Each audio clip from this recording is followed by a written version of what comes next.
So welcome back everybody. We're moving now into the workshop around the hazards work.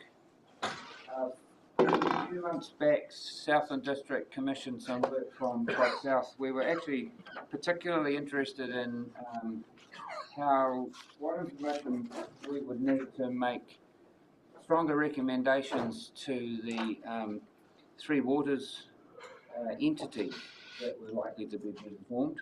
I accept that that's a little less certain as we are sitting here today, but in order for Southland as a district to be well represented in future decisions around Three Waters infrastructural spending and investment, we realised that we needed a better handle on the future hazard climate-related work. So we commissioned Great South to do a piece of work. So Steve Kenny and his team of Jessica, Julian and Alison have come here today to give you a preliminary look at some of that work. So on that, I welcome everybody from staff that's here and anyone else who's tuning in, and a few guests who I don't quite recognise, but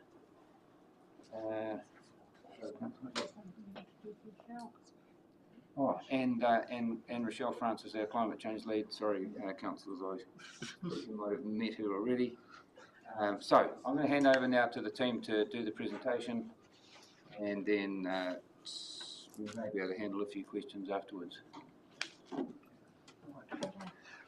Kia ora, councillors and those gathered guests. I'm Stephen Canny, and my role at Great South is GM Strategic Projects, and I'm responsible for leading these projects. However, there is a brains trust behind me, you'll be glad to hear. I'll just introduce the team members. The geospatial scientist Julian has led the detailed work, ably supported by another geospatial scientist, Jessica, and Dr. Alison Floyd is a PhD in jurisprudence and also a PhD in marine ecology, so very relevant to the discussions that we're having today. Both Jessica and Julian have degrees in geology and hydrogeology. So as it stands, we've got a good team behind this particular piece of work. What I'll do is I'll step you through the process and where we've landed with the work so far. And what I would say, just an introduction, that this is a pathway not often or commonly trod in a New Zealand setting, I have to tell you that. And the science associated with is dynamic, is the best way to describe this.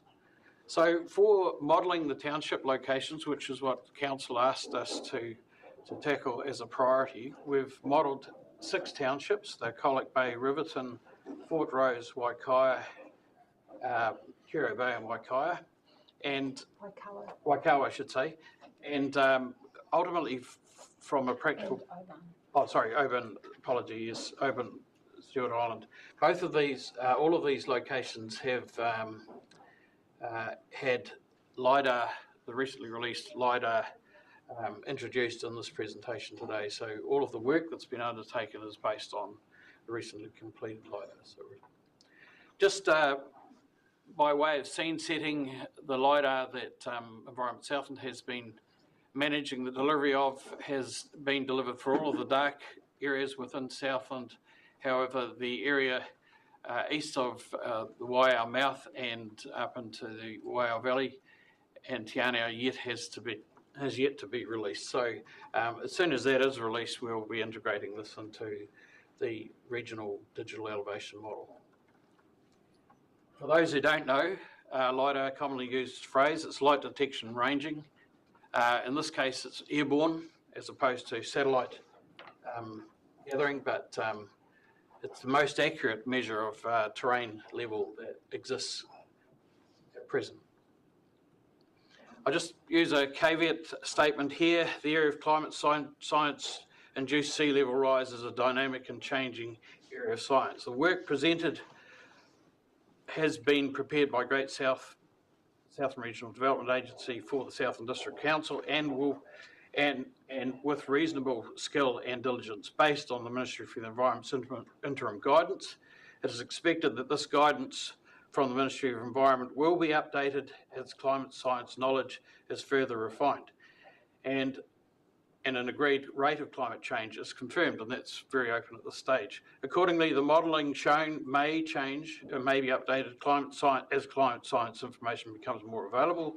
Users of the information are cautioned not to use the contents of the presentation for critical decision making until the final report has been completed, and the users are advised to seek independent qualified advice before making their decisions. That gets the formalities over and done with. So the area of climate change science and the measurement thereof is broken down into 5 areas of priority. Pardon me. Under the interim guidance, so we have shared socio-economic pathways. You'll see on the left-hand side, you may not be able to see this clearly, but this is the sustainability pathway to the left-hand side. Middle of the road pathway, second column in, regional rivalry pathway, which is where we have competing interests and no true decline in emissions, and then the inequality pathway where you have the haves and have-nots, those that have reducing emissions and those that have not reducing emissions.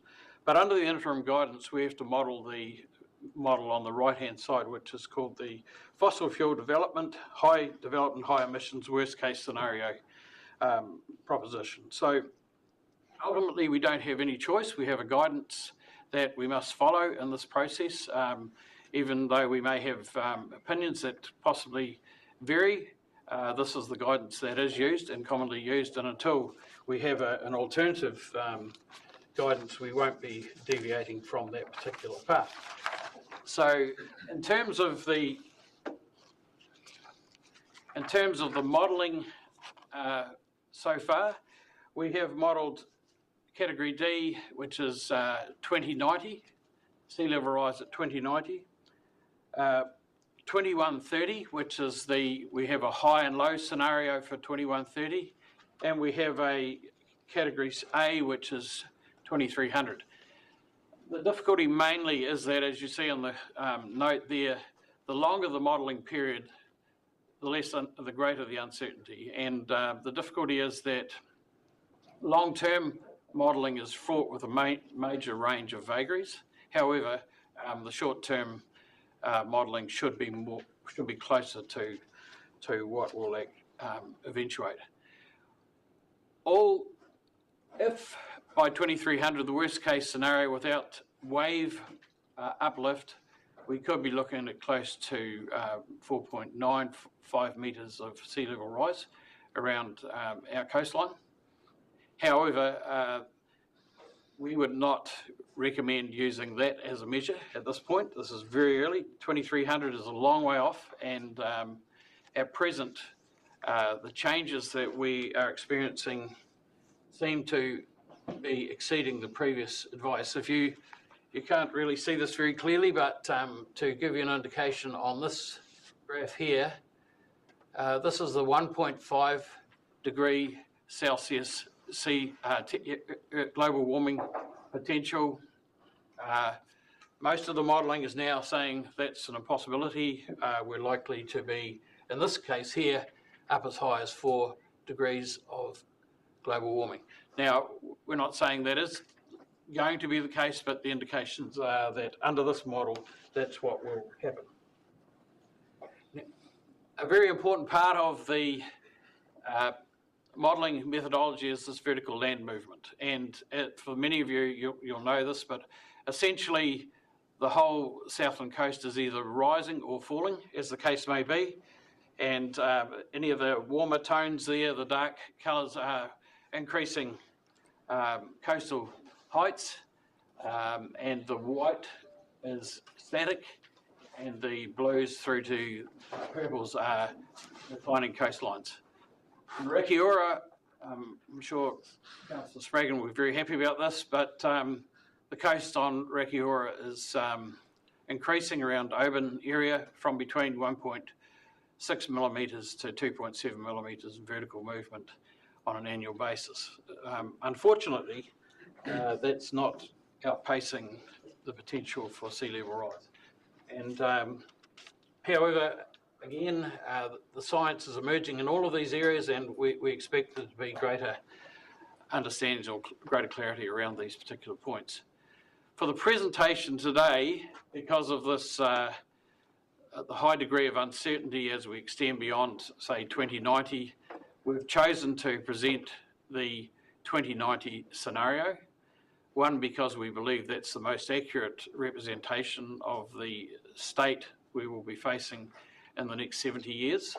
And two, we've chosen to measure mean high water spring and extreme sea level rise as the two bookends, one being the minimum amount of impact over time and the other being the extreme level of impact. So just to explain this diagram, we see in the middle of the diagram mean sea levels, very clear. We just have our normal tidal shift, mean high water spring actually in that in the first yellow boxes. Then we have storm surge, so the effect of storm surge without strong winds and wave ramp up. Then we have extreme sea level to the right, which is sea level rise, a mean high water spring, plus wind wave ramp up. And the wave ramp up during high wind events is really significant, and it makes a tremendous difference to the potential for inundation, and very clearly has the highest energy, if you like. Interestingly enough, the opening slide on this presentation shows Tiwaiwai Bay, where there used to be roads.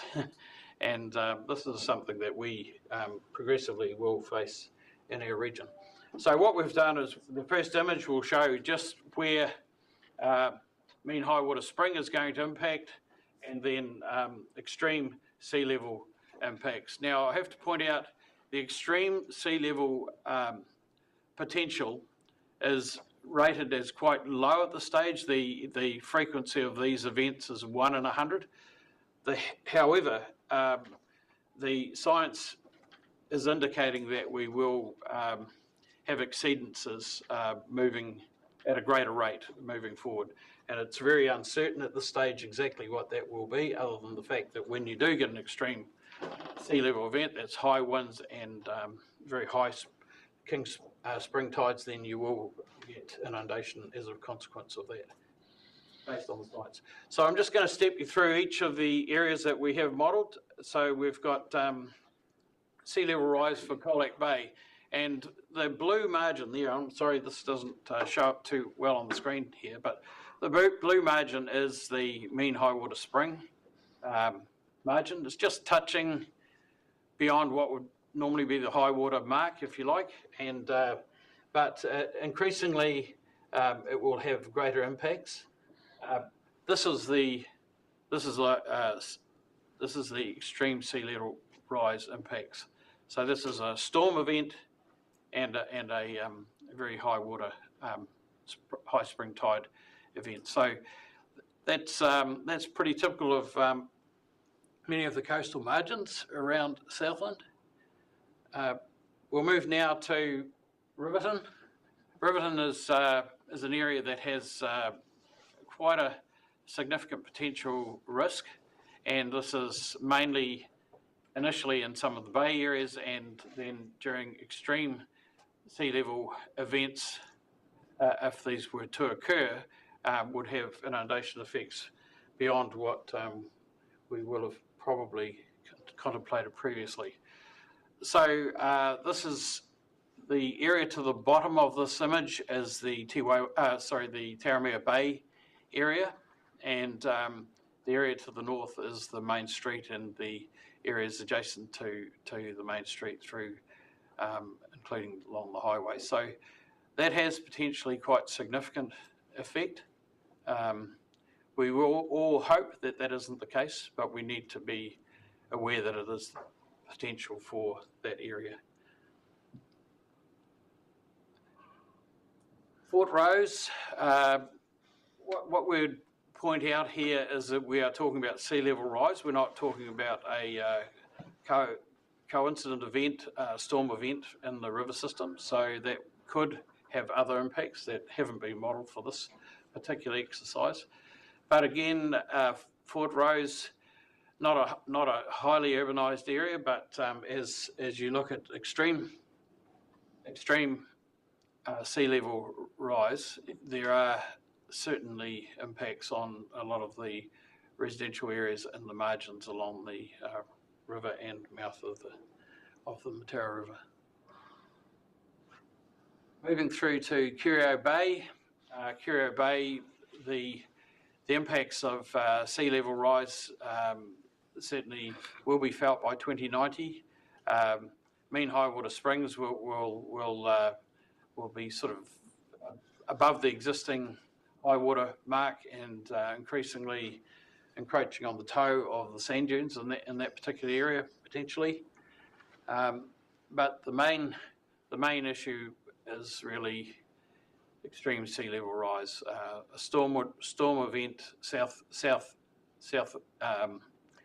southeasterly event into the bay could have reasonably significant impacts in terms of flooding the hinterland behind the residential dwellings and possibly impact some of the sand dunes in those areas.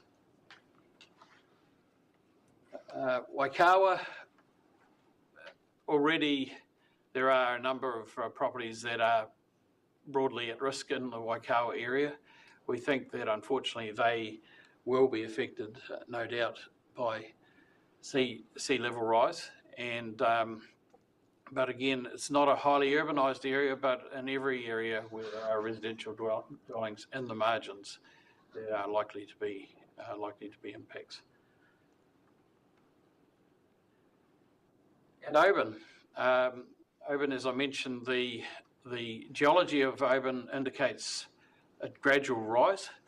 In the modelling, all of the rises and falls have been factored into the models that we're showing today, but the areas of major impact are along the existing beachfront areas, Horseshoe Bay, Oban, Half Moon Bay, and the likes. These areas, of course, under an extreme sea level event, could be flooded for a period of time, and then the flood waters recede. But this is the damage that's done between times that we're all very concerned about. So that's the Oban setting. I guess the next steps from the work we're doing at present is that the LiDAR-based modelling is in the process of being completed, and that LiDAR-based modelling will replace the augmented DEM digital elevation model that we have used for wider use in Fieldland and Southland. These models are integrated into will be integrated into the final report. A full independent peer review of the work will be completed, and target date for completion is the 17th of November. And as further LiDAR is released, then updates will be provided. So I think it's very fair to say that until Council and others consider these reports locked in, there will be updates as further information is available. So I'm not sure if there's any questions. More than happy to answer those.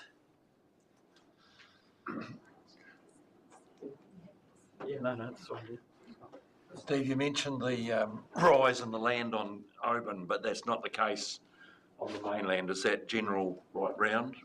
No, there is actually a mix. A mix of, I guess. Well, I understand Curio Bay is falling. Is that correct? Yes, that is correct. Yeah, but I'll just go back to this image. Oops, overshot it. This is not a good image to look at, but if you look at the Curio Bay area to the right-hand side, that's declining in elevation, the coastline there. There will be some variation. The areas that are shown as white, they are stable, and the areas shown in the warmer tones, darker reds, etc., are increasing in elevation, and the rate of increase is identified on the diagram there. So we have up to 9 millimetres per year for the really dark images. In the deep in the Curio Bay area, we're seeing -3 to 5 millimetres of terrain decline. Steve, could I just note, this is publicly available information. It's on a website. If you Google NZ Sea Rise, you will be able to yourselves interrogate the maps that are available on that website. Yep. Thank you very much, Carol. Yep. Councillor Boparai is on. Yes, thank you. Thank you for your presentation. I will just draw everyone's attention to the disclaimer that was put right in the beginning of the presentation. The fact that we have used the most hyped up scenario, SSP 8.5.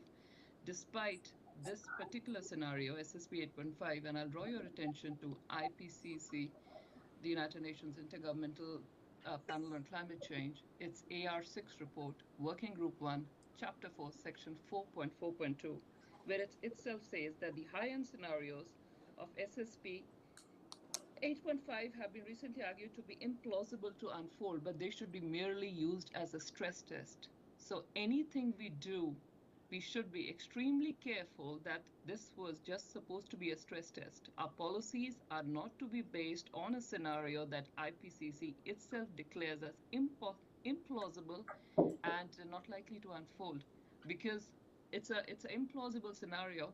But I can tell you the ramifications, the repercussions for our ratepayers will be very much real, won't be intangible like these scenarios we are working upon. All the Ministry for Environment's guidance asks us to use plausible scenarios. Yes, there is this particular report guidance given to us, but that does not do away with the fact that there is some stuff that we can see ourselves in certain areas of the coast, which we know for certain because it's, right in front of the naked eye.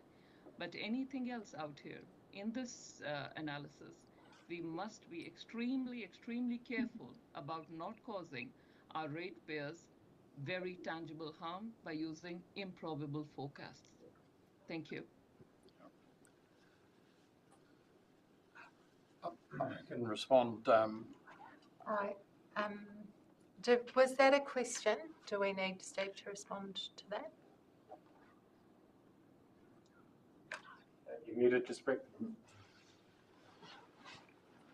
Sorry, I was muted, just realized. No, that's an observation, the fact that this is a publicly streamed live workshop. And we must realize that we need to keep that front and center of our mind, that the model is one that IPCC itself has said is improbable, implausible. Thank you. Thank you, and it is a good reminder that it is a workshop, so there are no decisions being made or even the information actually being formally received by council. This is just a preliminary look. Any other questions? Yeah, I've got a question. Based on that timeline that you've used, is there any correlation, and I'm assuming that you're going to do some modelling based on from the mountains to the sea, will there be any correlation between, say, changes of land use or water use from a freshwater perspective and a correlation between the level of, I guess, salinity in the coastal regions from a freshwater and a saltwater perspective? Is there any kind of correlation between those two things in terms of some of our projections of how much water we may or may not have from a freshwater perspective? Well, first of all, it is likely that sea level rise will ultimately have an effect on groundwater and groundwater salinity. This study hasn't considered that at this point. Recent work in South Dunedin has tied together groundwater and the sea level rise modelling, and that will provide some insights into what that's likely to be. But we would, at a very preliminary stage, we would say that there is likely to be an impact, and that will be possibly a declining availability of fresh water over time. That isn't modelled in this thing. Right, and I guess the other question is based on, you know, some of the things that we're seeing today from our coastal inundation and our conversations around managed retreat, the obvious correlation between our rivers and those areas on the coast as well, you know, how we manage those rivers. I mean, they're both inextricably linked when you're talking about what we have to be considering in terms of what these coastal towns are going to look like in the future. Yes. How we manage them and how we, you know, where do we put our assets? How do we have those conversations around being able to potentially move our people to other areas? I mean, we've learned that from the cyclone up in the North Island. So I guess based on this data, yeah, it'd be great to see the coastal perspective as well as going as far inland as we can possibly go, because there is a direct correlation between the two. Are we able to, is there a plan to look at that as well? There is a plan to incorporate all of the coastline from Port Craig through to the eastern boundary of the Southland district in Catlin. So ultimately, that whole area will be able to be looked at in detail. Your point relating to the river systems and the relationships between coastal inundation is critically important. That work hasn't been undertaken, and we will be working very closely with Environment Southland to look at how that is coordinated into this model. Oh, that's good to hear, yeah. There's a lot of stakeholders involved, as you're aware. There is. And, you know, interestingly enough, you know, we have had a discussion today around, you know, how we manage, you know, our assets and how we can look at the future in terms of mitigation for these kinds of things, but also opportunities associated with them. So looking forward to working in that space, and in particular with Environment Southland. Thank you. Is it okay for me to just draw your attention to some Ministry for the Environment guidance around climate change and coastal hazards? So there was guidance for local government that was released in 2017, which is currently being revised, and that outlines kind of best practice approach to working in partnership with local communities to adapt to the changing climate. So it follows kind of a, I think, fairly standard risk project management approach. That's not my background, but that's what I'm told. And so it's, you know, you go through different stages of understanding what's happening, identifying options, choosing what you go, you know, getting more information, costing, budgets, all that kind of thing, choosing what you're going to do and implementing it, and then monitoring and I guess continuing to go through that cycle. And to Councillor Bryce, statement around, you know, our community's observations, that forms a key part of understanding what's happening. So working with the community around that, that's a process that forms part of the next steps after understanding this information. So based on 2017 and today, November 2023, and granted that there'll probably be some changes, do you see that we're still going to have that consistency in terms of the guidance? In terms of the guidance, you know, regardless of, from a point of view, are we going to have that consistency? So it's the guidance is, I would say, appears to me to be fairly common sense in a lot of ways. but I'm not an expert.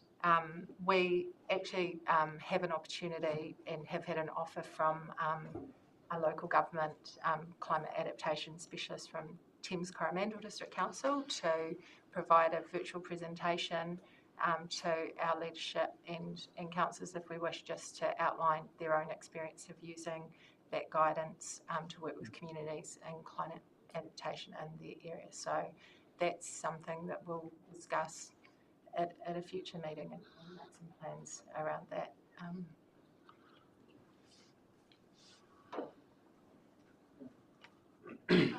Thank you.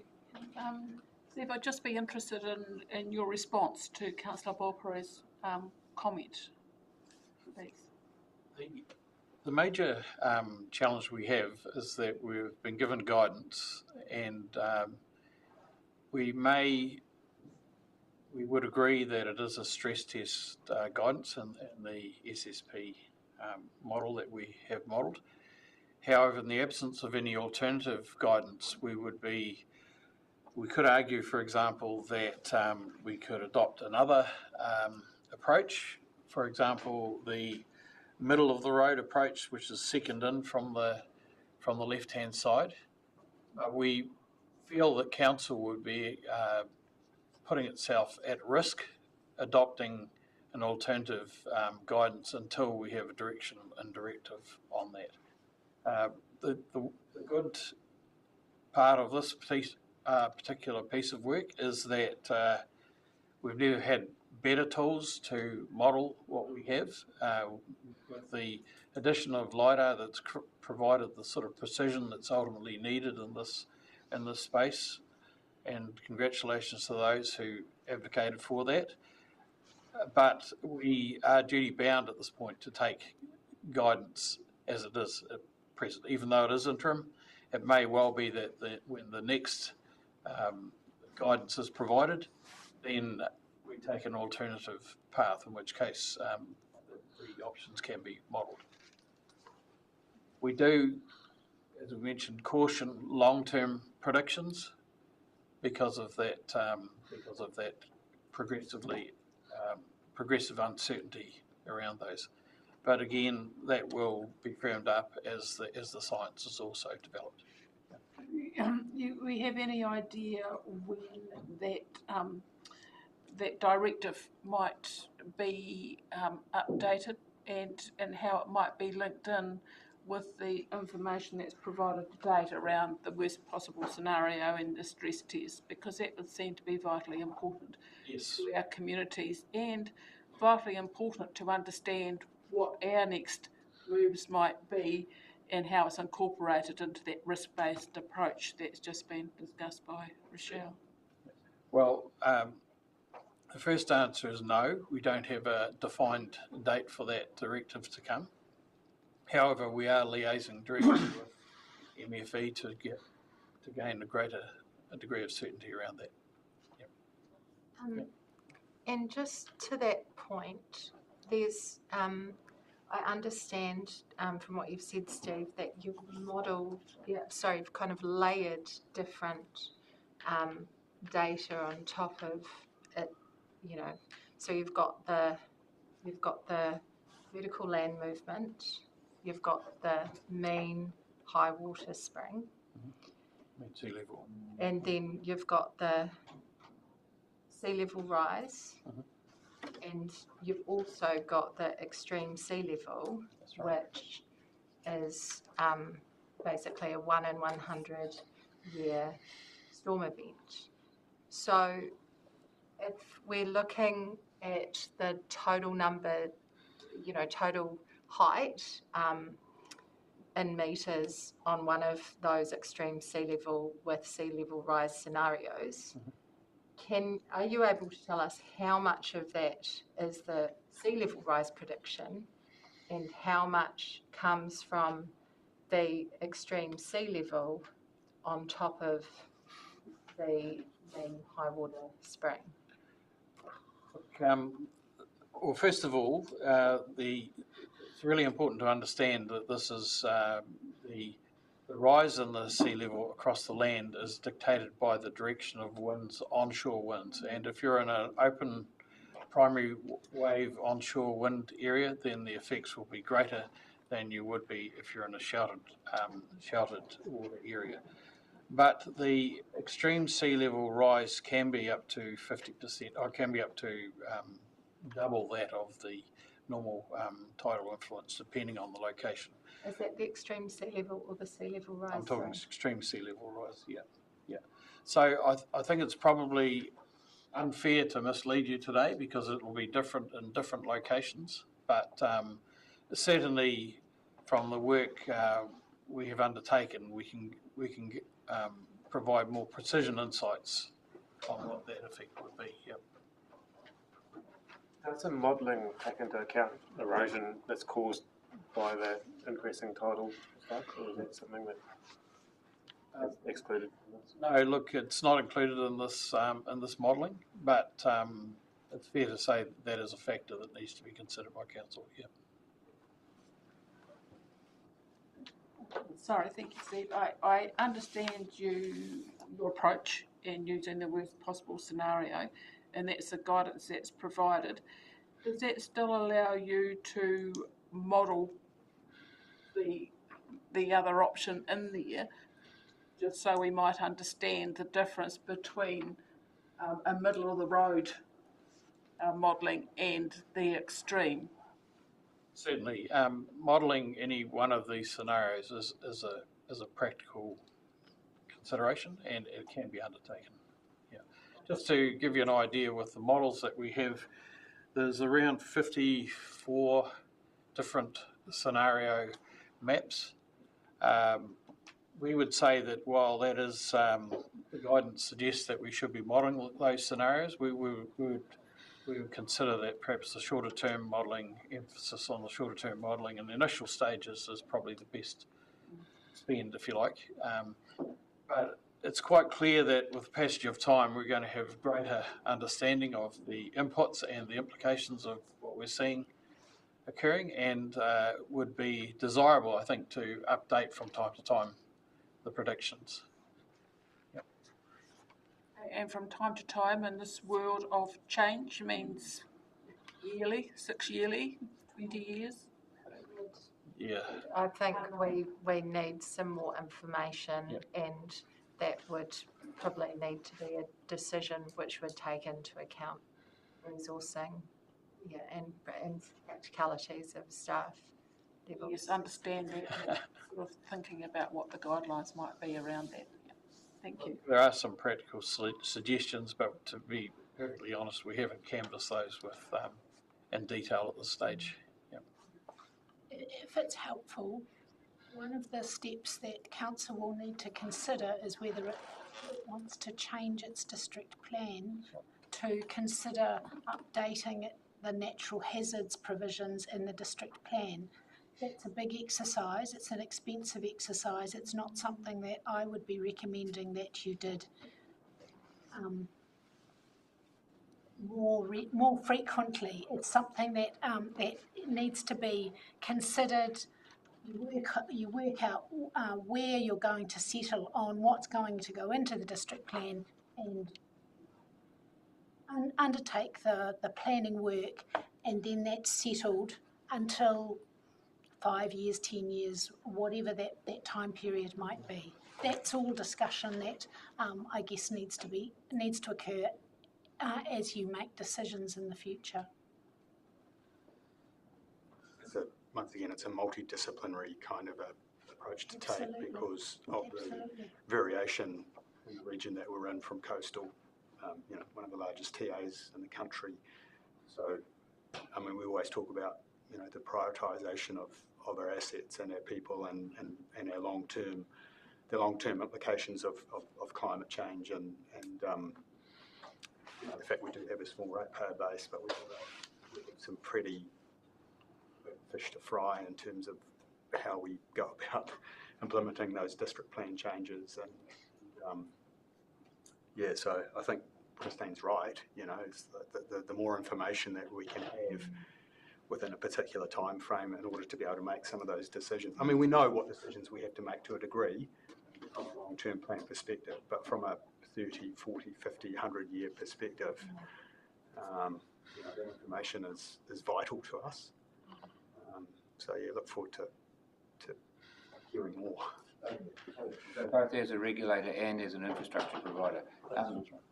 Councillor Wilson had a question. I see your hand inching up again, Paul. Cheers, Steve and team. I guess knowing that nature doesn't really care about council boundaries, and we've got, just looking at the work that's been undertaken, and I commend Southland District Council for commissioning the work and for Great South for doing it. What's key is obviously that having that data of LIDAR, which was shared, all councils and ES and LINs co-funding that work, and that just having that true lay of the land allows. There's other metrics that you can go worst case scenario, middle of the road scenario, but having that true measurement of the lay of the land and the topography is a great starting point. Interesting in the work that's been done, being coastal with that council boundary, it then stops and there's Invercargill City Council zone that's part of the Southland coast, but it's a different TA. So with that in mind, and then following Tom's point on, we're talking coastal, but then there's obviously the LIDAR is the whole region, and we've got river catchments that are going to play a part in climate change as well, and other neighbouring councils that are part of those catchments. To avoid this being a silo project of Southland District Council and Great South doing this work, is this going to feed, once it's peer reviewed, is it going to feed into the Environment Southland's natural hazard portal, with them taking that regional approach to logging the hazards, and then how does that feed into the regional climate change working group work streams and coming up with mitigation and adaptation? So look, as soon as the report's finalised and council's received it, it'll be shared with anybody. It'll be openly available. It sounds as though the regional work program is starting to crank up. As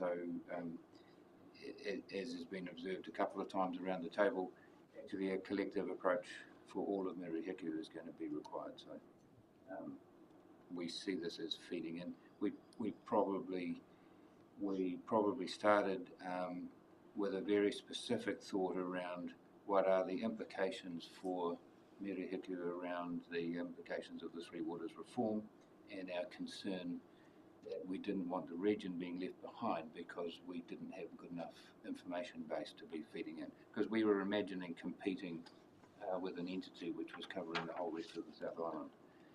And so the quality of the information that we could have around infrastructure choices, future growth areas, areas that might be challenged by climate change, that's what led to it. So other councils, we can't speak for other councils, but other councils may well have different priorities. With that in mind, I guess with the coordination and collaboration with the other councils, is there any areas of additional information that we can source to feed into this work stream and have better understanding of some of the implications that we might not be aware of with just the two groups dealing with this work at the moment? So if I can speak to that in part, so Environment Southland has recently started a Slow the Flow project, which is about nature-based solutions for flood prevention in light of the changing climate. So with myself and the project lead, they're recently starting. We were both at the Climate Adaptation Network hui that was held last week, and there's been an invitation for us to connect together with the other staff member, Anka from Environment Southland, who has been leading the regional or coordinating the regional climate change work, to connect and see how we can work together effectively moving forward. Thanks. Councillor Tuffy. I just echoing a wee bit of what Matt said, but we've awaited these results for some time and recognise it's probably the most effective measurement we've got now with the modern knowledge that's around, and so it's great to finally get the outcome of the predictions. I think what we're seeing in the world with, targets aren't being met as far as emissions go, melting's continuing at an accelerated rate at both the Arctic and the Antarctic. So I don't think anyone's going to thank us in the future if we don't take this type of information on board and look at the effects it could have, and while hoping that it doesn't to that extent. Having property at Curio Bay, I'm well aware of changes that have been going on down there, even particularly the last couple of years. And so both the land, the drop in the land and the lifting of the sea level is certainly, and it's particularly in those extreme storm situations, and we've only got to see what happened in the Pacific Islands, where land's been unusable, and that now through that very thing to take on board these valued warnings, really. So, well done, thank you. I'd just make one final comment, and that is that the models have been created. The digital elevation model is very precise. Any future scenario planning or otherwise has the foundation from which you can use, so that's established. If there was one really positive outcome from that, it's all integrated into one place. So the ability for council to test other scenarios, or if guidance has changed, has never been more easy, if you like, and more defendable. So. Okay, if there's no further questions, I'd thank you very much. It's been extremely interesting, thank you. So we'll look forward in a couple of weeks to the finalised report coming forward.